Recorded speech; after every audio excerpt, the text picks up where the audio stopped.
ದೇವರು ನಮ್ಮಿಂದ ಬಯಸ್ತಾ ಇದ್ದಾರೆ, ನಾವು ಮುಂದೆ ಹೋಗ್ಬೇಕು.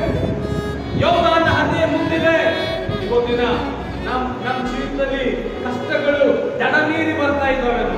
ಸಮಸ್ಯೆಗಳ ಮೇಲೆ ಸಮಸ್ಯೆಗಳು, ಕಷ್ಟಗಳ ಮೇಲೆ ಕಷ್ಟಗಳು, ಚಿಂತೆಗಳ ಮೇಲೆ ಚಿಂತೆಗಳು, ರೋಗಗಳ ಮೇಲೆ ರೋಗಗಳು, ವ್ಯಾಧಿಗಳ ಮೇಲೆ ವ್ಯಾಧಿಗಳು.